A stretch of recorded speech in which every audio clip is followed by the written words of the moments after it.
ራስ ምታት ሲሰማችሁ፣ ትኩሳት ሲኖርባችሁ ወይም ደግሞ አካላችሁ ሲደክም፣ ብርድ ሲሰማችሁ ምንድነው የምታደርጉት? አብዛኞቻችን በየቤታችን የሚገኙ 3 ታዋቂ የህመም ማስታገሻዎችን ዝም ብለን ያለ ሐኪም ትዕዛዝ እንውጣለን አይደለ? እናም ቀላል መድኃኒት አድርገን እንቆጥራቸዋለን፣ ምንም እንደማያመጡም እናስባለን። ነገር ግን በየቀኑ ያለ ጥንቃቄ እነዚህ የምንወስዳቸው መድኃኒቶች ጉበታችንን ቀስ በቀስ እያወደሙት ሊሆን እንደሚችል ታውቃላችሁ? አልፎም ተርፎም በአንድ ጊዜ ድንገተኛ የጉበት ስራ ማቆም ሊያስከትሉ እንደሚችሉ። ሰላም የቻናል ቤተሰቦች እንደምን አላችሁልኝ?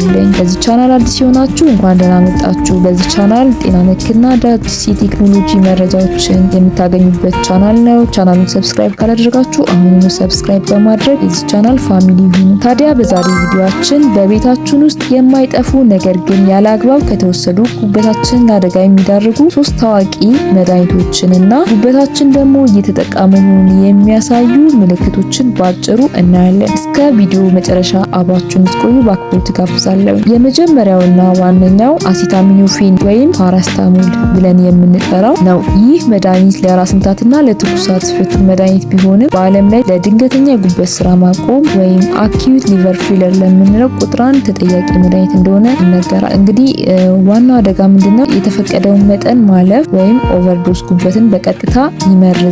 በተለይ በተለያዩ የጉንፋን መድኃኒቶች ውስጥም በድብቅ ስለሚገኝ ሳናውቀው ደራርበን በመውሰድ ጉበታችንን አደጋ እንዳርጋለን። መድኃኒቱን እየወሰዱ አልኮል መጠጣት ደግሞ ይባስ አደጋውን በእጥፍ ይባብሰዋል ማለት ነው። ሁለተኛው ደግሞ ምንድነው?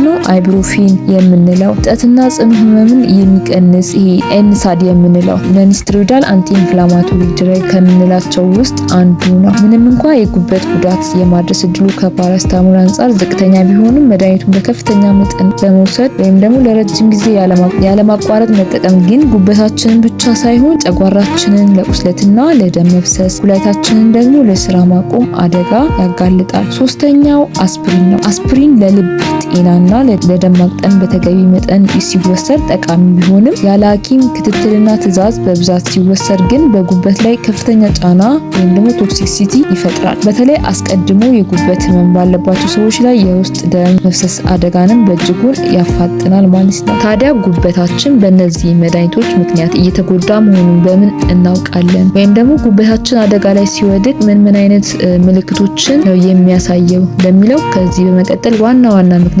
እናያለን። የመጀመሪያው ምንድነው? የአይን ነጭ ክፍል ወይም ደግሞ የቆዳ ቀለም ቢጫ መሆን፣ ጃውንዲሽ የምንለው የሽንት ቀለም በጣም ጠቆር ብሎ መታየት፣ ከፍተኛ የሰውነት ድካምና የምግብ ፍላጎት መቀነስ፣ በሆዳችን ላይ በቀኝ በኩል ወደ ላይ አካባቢ የህመም ስሜት። እነዚህ ምልክቶች የምታዩ ከሆነ ወዲያውኑ ሳትዘገዩ ወደ ጤና ተቋም መሄድ ይኖርባቸዋል ማለት ነው። እነዚህ ነገሮች ጉበታችንን እንዴት እንጠብቅ?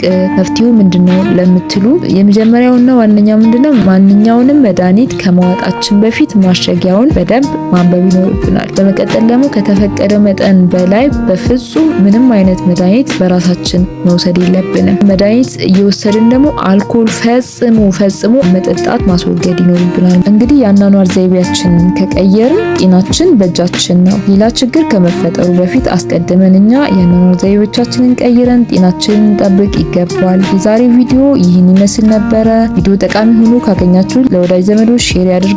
ለቻናሌ አዲስ ከሆናችሁ ደግሞ ጠቃሚ የጤና መረጃ ሁል ጊዜ እንዲደርሳችሁ ሰብስክራይብ በማድረግ የዚህ ቻናል ፋሚሊ ሁኑ። በቀጣይ ቪዲዮ እስከምንገናኝ ደህና ሁኑ።